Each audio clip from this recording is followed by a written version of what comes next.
Hello, everybody. Thanks for joining us today. Thank you to Location Sound for hosting us for this new product launch. We're super excited about it. Steve is here. Hello.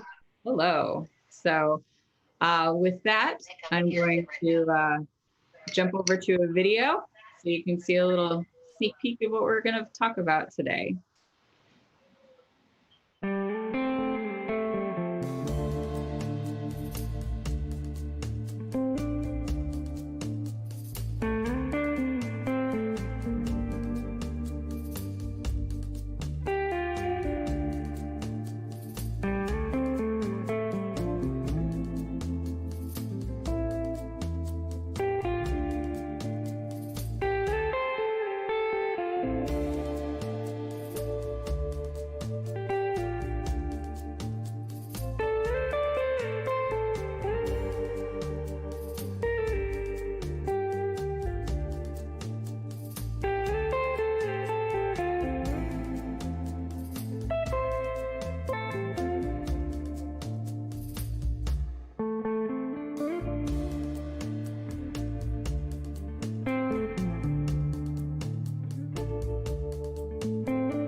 All right, well, thank you again for joining us. My name is Jen. I'm part of our Shure market development and industry relations team.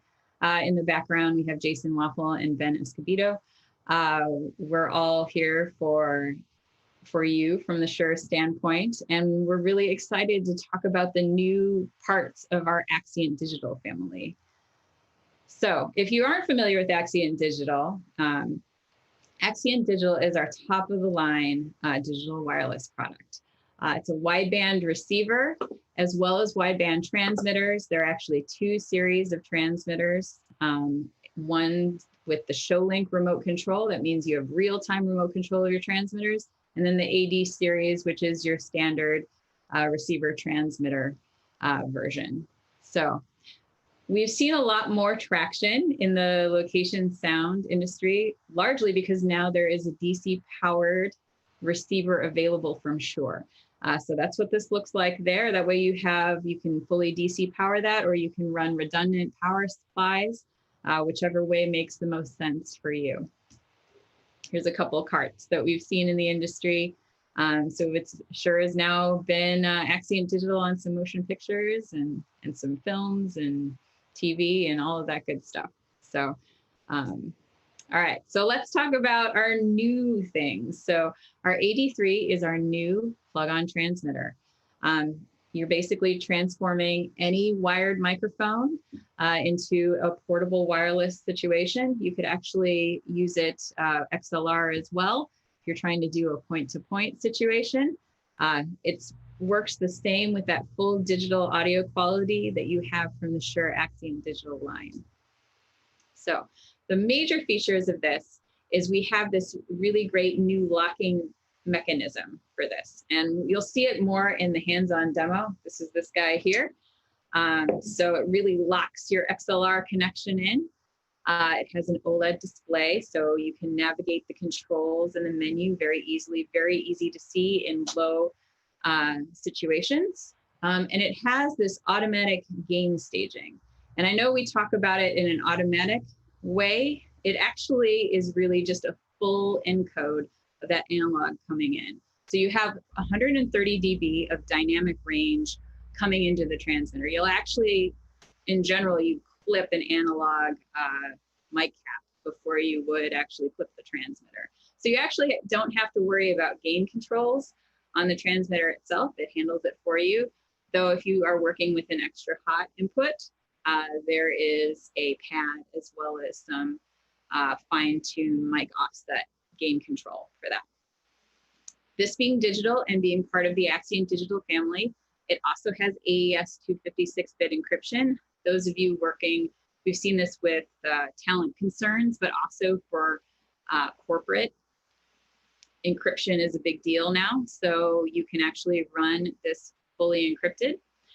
And it has two different operational modes. So you have your standard mode from a transmission standpoint. And then we also have an RF mode called high density. What high density does is really packs your frequencies in super close together. So if you really need to maximize that channel count, you can absolutely do so with this system. Other features, switchable power levels, 2, 10, and 35 milliwatts. Depending on where you're located. And this runs with either a AA battery, or you can run it with the SB900. That's our Shure rechargeable battery that has all of the battery smarts and the metrics built inside. And then there's also this really awesome USB-C charging option. So you can charge it this way, or you can actually run it this way. So if you need to leave your plug-on transmitter on for a long period of time, plug it into the USB-C, and you can just run continuously. So included, so main features. So if you've used the Axient Digital before, it's basically like an AD1. It has, but with an XLR connector, this locking collar, phantom power, 12 or 48 volts powered. It also includes a high pass filter, which is adjustable. And of course, we talked about the external power ability. And here's what you get in the box. Get the transmitter, a couple AA batteries, you get a charging cable, USB-A to USB-C, a zippered pouch, and a belt clip. Belt clip looks like this. It kind of slides on the transmitter in case that's something that you plan on doing, and a quick start guide. Power options. So this is actually really cool. So you can run it with the AA batteries if you need to, but you can also run it on the SB900. If you've used our Shure transmitters before, the SB900 is just a little bit bigger than AA's, so you need this adapter shim. So this actually has a little shim storage in it. So if you are running with the SB900 rechargeable battery, you can just slide that shim in a storage area, so you don't have to worry about losing it. It's always contained. And then again, without AA batteries, without a battery inside at all, actually, you can power this via USB-C. And it'll actually charge too. I've actually had this set up for a while today where it's both running and charging the battery at the same time. It goes really slowly if you have the transmitter on, but it does work, so pretty cool there. Now, as far as frequency bands, there's 3 US bands that you'll be working with. Most people end up with the G57 range. That's largely what the FCC left with us. That's the 470 to 616 range. And then that matches with the A receiver that you're working with. Also, if you're trying to work in the guard bands and the duplex gap, that's the K54 range. And then if you're a licensed user, there is the X55 range, and that's jumping up into the 940 to 960 megahertz area. Now, there are a couple other options to way to work with this. This is a piece we've had for, I guess, about a year now. This is our long wired microphone handle. So this is a VPH. This is actually a really cool make your wireless wired product. So you can take any of the Shure capsules, add it to the VPH, and then you can add it to the 83. So you can basically choose any capsule that you're looking for in order to make that handheld for you. Other accessories that work with this, especially if you're using the VPH, we have a mute switch, that's the UAMS. And then we have mic flag extenders for those of you who are doing broadcast and you need to make that handle a little bit longer. The WA653 is the way to do that. So that comes with 2 different sizes in the kit, and you just add them on, and you can make however large of a handheld as you're looking for. All right, so I'm going to toss it over to Ben. Ben's my New York counterpart. Ben is awesome in that he set up a nice little display camera for all of this stuff. So Thanks, Jen. Yeah, at this point, we're going to do a little virtual hands-on. So we'll switch over here to camera B and take a look up and close and personal at the 83. So I have the 83 here as it comes. The leatherette kind of pouch is on it, and I can just simply remove this by slipping it off. As Jen was talking about, one of the cool features that's new and patent pending is the locking mechanism. So if you take a quick look here, you notice that you have both a lock and unlock, and there's this little rotating collar. To demonstrate, I have a 58, which I will throw on. And essentially, as soon as you click into the device, it's secure. Even without doing anything else, I can't pull this out right now. And to order to lock it even more, I can go to the locking section, and now it's really secure and won't come out. To release it, you simply go to unlock, and then you have to push in or down, pull this collar back, and I can use 2 fingers, and then the microphone will come out. So a lot of thought and care was put into this locking mechanism because a lot of beta testers and their experience with other plug-on transmitters may have been sometimes that locking mechanism wears out. Sometimes it can hurt your microphone or whatever you're attaching it to and kind of hurt the metal there. And it has to be secure. I mean, the worst thing that could happen on air, of course, is dropping this thing off of your microphone on camera, and that would be embarrassing. So you have it there, your typical 4-button selection, as most Axient digital devices have. There is an infrared sync port here for infrared syncing to your receiver. That also still works even with the leatherette pouch on. If you noticed here, it does not block that port. And then as Jen was talking about, the back of the unit has that USB-C under the rubber cover. So if I flip this over, you can see that USB-C adapter. And that, again, can power this thing without a battery in it. It can also charge the SB900 in the battery compartment. Let's go there now. So if I pop open the battery compartment, it's like a sports car. It kind of goes up with those skull wing doors, if you will. All metal construction. There's that battery shim storage Jen was talking about, the SB900A. And it's as simple as that. Kind of click, click, ready to go. One thing I thought was pretty cool, and when I first got this, I was like, what does that do? Well, there's a little light here letting you know that you're getting signal inputted into your microphone. When I tap on it, you can see it light up green. It also will let you know if you're overloading the input by putting a very hot signal in. It'll turn yellow and subsequently red to let you know that you need to make some adjustments and so forth. Speaking of adjustments, let's take a look at some of the, I'm not going to go through all of them, but some of the new functionality inside of the 83. So just like any other Axient digital, you get to the audio menu, and in the audio menu, there's a new menu called Phantom. So you can either have Phantom off, or you can go to 12 volt for your AB or T powered microphones. You can do the full 48 volt, which is of course industry standard, and so forth. Also in the audio menu is the pad.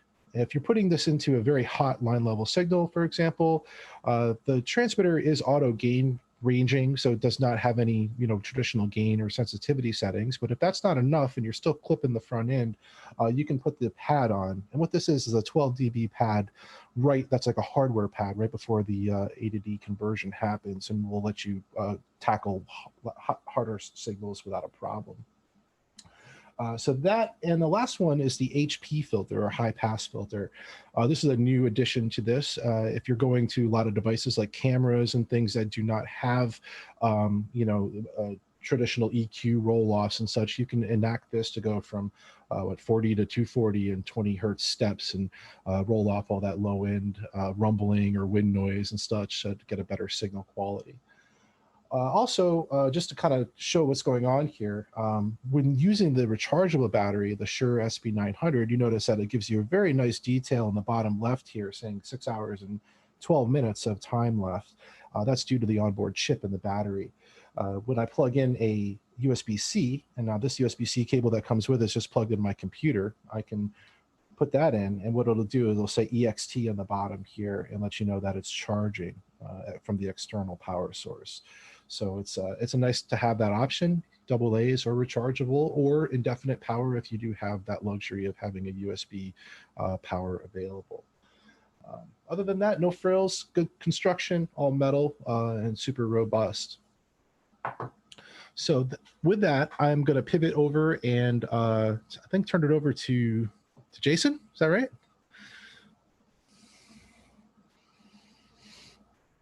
Sure. Absolutely. Thanks, Ben. Thanks, Jen. I am currently using the 83 into the VPH hand mic plugged in via USB-C, as you can see here, with a KSM9 on the top of that handle. Thanks for the live demo. I am going to pivot a little bit here to talk about a couple of the other products that we've introduced to our Axient digital line, and one of the products that goes along with our Axient digital line, and then we can loop back into answering some of these questions coming in on the feed here.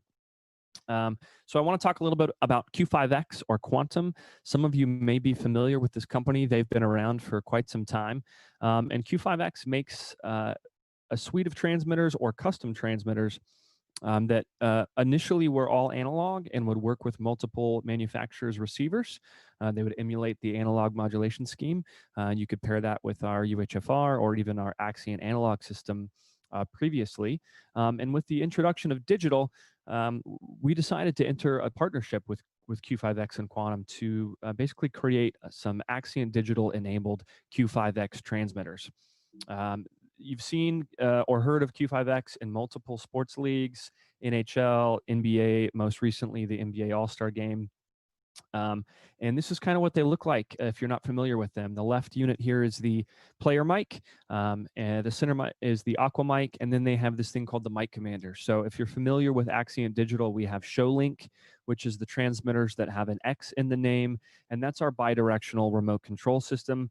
While Q5X does not implement that, they do have this thing called Mic Commander or RCAS, which is Remote Control Audio System. And the Mic Commander allows you to remote control all the aspects of these Q5X transmitters. So these are essentially the same form factors and backbone that you've come to know with Quantum. The only difference is now they have the Axient digital modulation scheme built into them. So they'll work with your Axient digital receivers. So we'll dive into some of the details here. First is going to be the player mic. As you can see in this wonderful graphic, this gentleman has given it a nice little bend and flex. It's a flexible, concealable, almost rubber polymer housing that's super soft. Ben, thank you so much. You can see he's got the suite of transmitters here to A and B in terms of size and components there on your screen. You can see the 81 on the left, the standard body pack size. Next is our micro, and then the player mic. The player mic comes in two sizes. There's regular and short. All this is going to do is shorten up that transmitter size a little bit. Look at the flex. But you are going to have a reduced battery time on the shorter one versus the regular. These are 2, 10, and 20 milliwatt selectable power levels on these transmitters.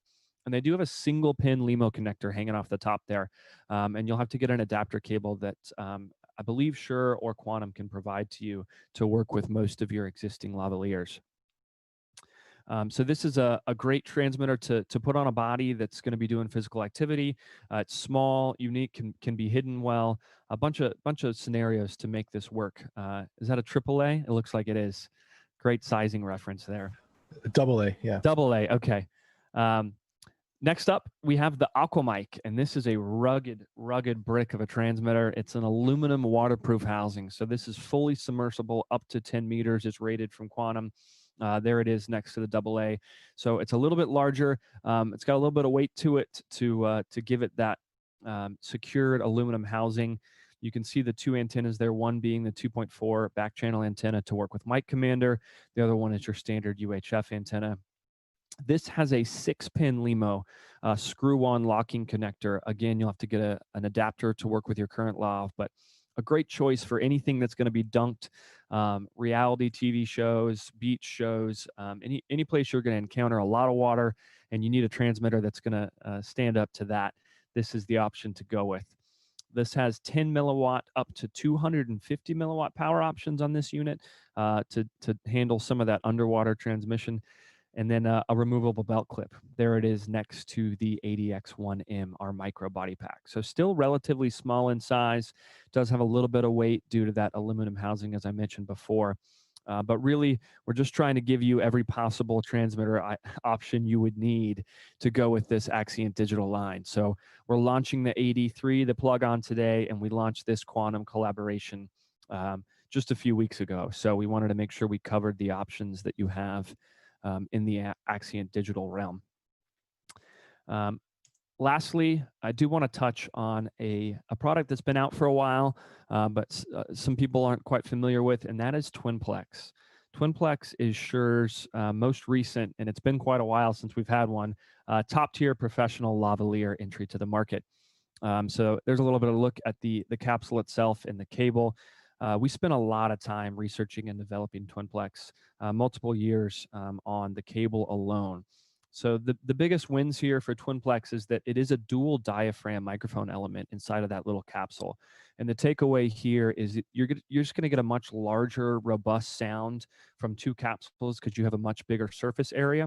They're side firing, as you can see on the left. So left and right firing capsules. And the next takeaway from that is the off-axis consistency there in terms of if it moves a little left or a little bit right, or you can't place it dead center to the audio source, you're going to have less artifacts of being off-axis due to this dual capsule. So a lot of audio in a very small package there. And then the cable I mentioned a minute ago is a spiral dual flex cable, which means there's basically two twisted cables inside of there. You can see that in the picture at the bottom left. And this just goes to say that it would have to basically break twice in the same spot before this cable would fail. The cable itself has a very, very little, almost to none memory effect. So you're not going to get that cable that was in one place for a long time having a memory to it. It's fully paintable and ultra thin at 1.1 or 1.6 millimeters, depending on which option you choose. So a really robust designed lavalier element and cable with a really big sound due to having that dual diaphragm element there in the capsule head. And then, of course, for those of you that are in location sound, we do offer either the a la carte element itself or the accessory package, as you can see here. And it's a fairly robust accessory package with a silicone housing for concealing, as you in the middle there, vampire clip. Jen is going to show that there. That's got the element tucked into it. It does submerge all the way into that silicone housing with an air port on the front and the top to allow quality audio to come through. There's the little sticky pads that you can stick that on there. You can see come in that accessory package. Vampire clip, dual and single alligator clips if you want a double lav, windscreens, and then the little top of the capsule can actually be removed to change some of your EQ response, one being flat and one we call presence, which gives you a little boost in the highs and the mids, designed to, if you're going to put that underneath clothing to help boost some of those frequencies that get lost in that application. Additionally, it comes in multiple pinouts. You've got 3-pin LEMO, TA4F, microdot, unterminated, and a XLR preamp option that will connect to that TGQ or TA4F connector as well. So that's Twinplex and Q5X. I wanted to just go over those, being that we're talking to location sound mixers and seemed like a good time to talk about them. But we're really here to focus on this 83 plug-on transmitter that we're launching today. So Ben and Jen, thank you guys so much for being here. I think we'll jump into some questions now. We've got just a couple that have come through. I see one here that says, is there a standalone charger for the battery? Great question. Yeah, great question. You do have a couple options. The way I'm assuming we're talking about the SB900 battery, there are a few different options for that. So do you have the little one? I have the little one. Oh, okay. Yes, so SBC10? Yeah, there's a ton of different options. So you can do this module, which charges 2 batteries. We actually also have a 1 battery charger, which is the SBC10. And I don't have one with me. I apologize. We also have this style charger. This is more for the people who are docking their transmitters, but you can fit one of those batteries right in the top there. And then, of course, there's a rack style charger. So I don't know if you can see it way in the back of Jason's video. You can actually, it's a 1RU charger. It's actually networkable, so you can monitor the health of your batteries and your charging. If you want to super nerd out about batteries, you can totally do that. And then you put in whatever type bays that you're looking for. So, and that would be that bay style that Jason was showing in the 2 battery unit. That guy. Yeah, and the rechargeable batteries, like Jen said, you can nerd out on them quite a bit. They've got a pretty awesome little microchip in there. It gives you temperature, battery cycle total, and then more importantly, it gives you an hour and minute readout on your receiver of how much time you have left. So instead of having one bar and going, oh God, can I get through this next shoot? It'll tell you, oh, you've got 48 minutes or whatever it is at the time. It'll give you a minute readout that lets you know what you have left versus just the bar readout that you get with AA's. Thereby spoiling you from regular batteries for the rest of eternity. Forever. Ben showing this on the 83. You can see the looks like 5 hours, 6 That's hours, right. 5 hours. Yep. 5 hours on that. Yeah, versus a 4-bar or a 5-bar readout at that point. You're just trying to kill our AA lithium battery sales. I know it's a plot. Awesome. On a related topic, a question came in: is 8 hours battery life for the highest setting?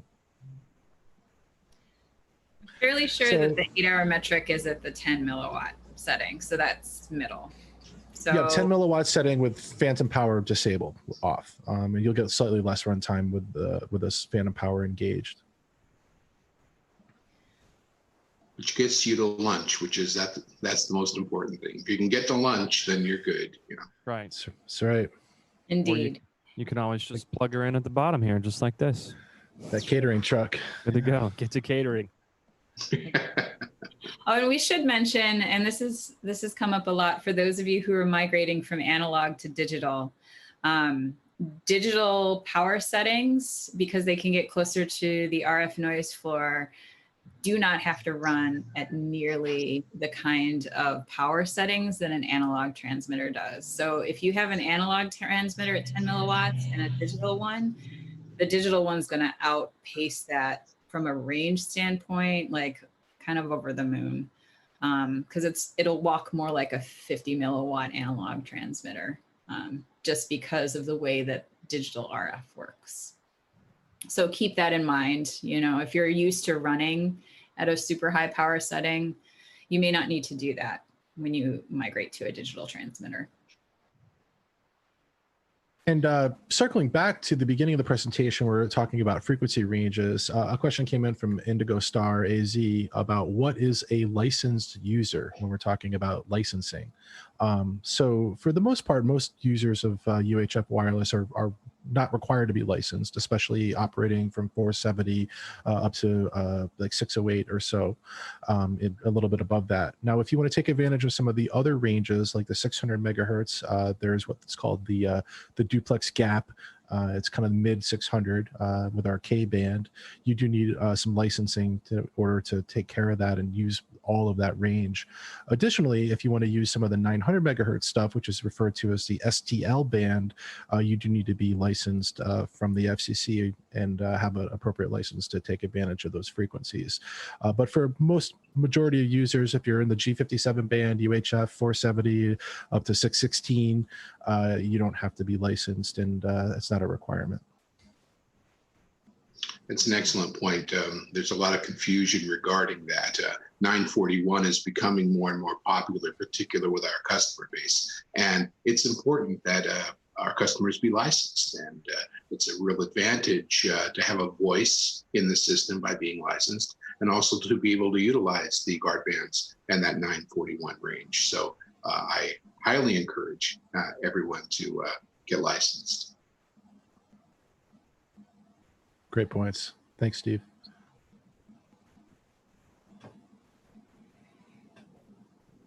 Perfect. So that seems to be all it for the questions. We'll give it another minute.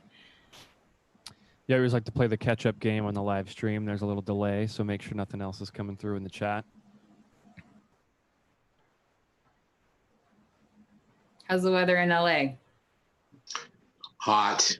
Hot. We've been pushing 105, 107 up here. And, oh my goodness. Yeah, I chatted with a customer in Portland today who was bragging about 87 degrees or something. So I think it's about 84 today where I'm at. is that right? I'm in Nashville. Yeah. Yeah. Well, we got ourselves a little bit of a heat wave. We've got some fires. We had an earthquake last week. So we're just waiting on the locust over the weekend. And I think we're going to hit the biblical trifecta. That's it. Check them off the list. Yeah, exactly. Ben, we got a question in here that I'm pretty sure you're poised to answer here. How much does it weigh? And I'm assuming we're talking about the 83 here. I'd be glad to answer that. So right now, let's check it out. I just happen to have a scale here. So we'll fire up this bad boy. And we're looking at 83 with no batteries. I took the batteries out just for weight purposes. It's 8.6 ounces. The battery adds a little bit more, 10.1.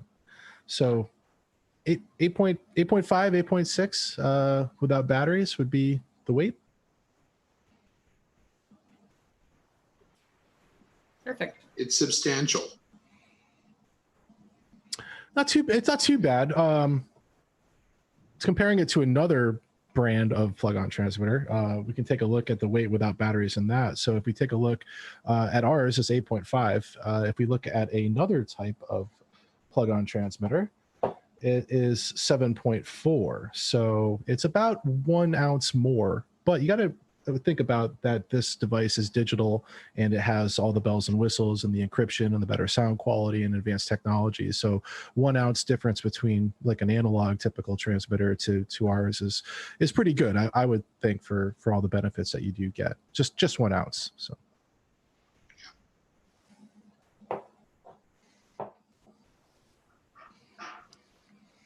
Got a question for Jason. Anything on the works for portable receivers? Boy, I'm assuming you're asking about an Axient digital portable receiver. That is surprised that question came up. Huh? That's a hot question to this team as of late, and I think that answer is Shure is always working on new and exciting things. So, I know it's been asked quite a bit from this community, and we've relayed that information to the powers that be and the engineers that have the brains to make it happen. So we're always working on new and exciting things.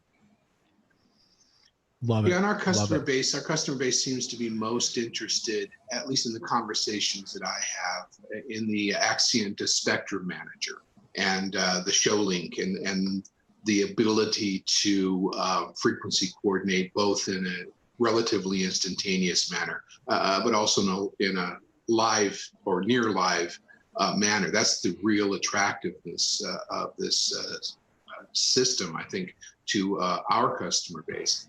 And this just takes us one step closer to be able to have that kind of frequency management in a situation where you can do the wireless move, which is, in our market, a really, really key tool to have. So that whole system now integrated together with that plug-on transmitter is very exciting. It's great. Had a couple more questions come in. What about a ShowLink capable 83? So it's an 83, not an 80X3. Again, we're always working on new and exciting things. Who knows what the future will bring? But currently, this is just a regular 83. Perhaps we'll see one in the future. I can't confirm or deny that, but we have been getting a lot of requests for it. And if you think it's worthwhile, please let like people like Steve and us know so that we can make it a priority and do so. Absolutely. Jamie asks, how soon can they ship? And I think we're talking about the 83 here again. We're taking orders today. We've got a pretty high demand already, so we're shipping a few out at the end of this week, and we're looking at hopefully a large chunk of the rest of them later this month. It's been pretty well received thus far. So we're taking them today. We are shipping later this week to those that got them in early, and we're looking to fulfill the rest of them that come in later this month, hopefully. Great. Hey, another question just came in about from R. Peterson. What specs were you using for the 300-foot range? We throw around the 300-foot number quite a bit, and that is typically done line of sight at the 10 milliwatt setting. And honestly, that's conservative. I would say that's on the safe side. You probably are going to get well in excess of 300 feet at the 10 milliwatt setting line of sight. You can probably get even more than that if you're going to use the high power of the 35 milliwatt as well. So 300 feet all day long. And in some instances, we've done some walk testing personally with our team, where one of our colleagues, Tim Veer, you might know Tim, had to get in his car to go drive it so far to get out of range because it was that good. So long distances, not a problem. Yeah, definitely check it out because we've used 2 milliwatts across a football field. If you've seen our Axient There's a video, all the way up in the nosebleeds on the other side of the field, 2 milliwatts. digital transmission. It's fantastic.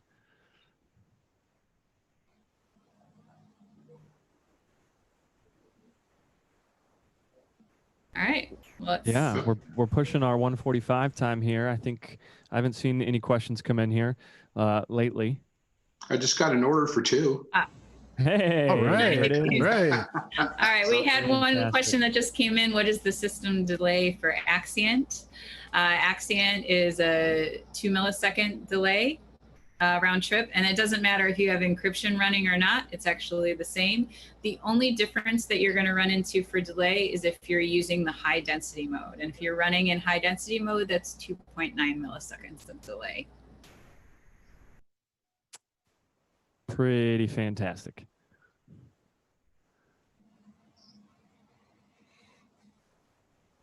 All right. Awesome. I think that's about it. It seems to have slowed on the questions. Thank you, everyone, for tuning in to our product launch. Steve, Location Sound, thank you so much for. Thank you, Jen. Thank you very much. It's nice to Always see good to you, see you. at least virtually. That's right. And thanks to everybody to the Shure team for all your work and everything you've done to put this little event together. Thank you very much. Thank you, guys. Right. Thank you, Thanks for everyone. having us. Talk soon. Bye.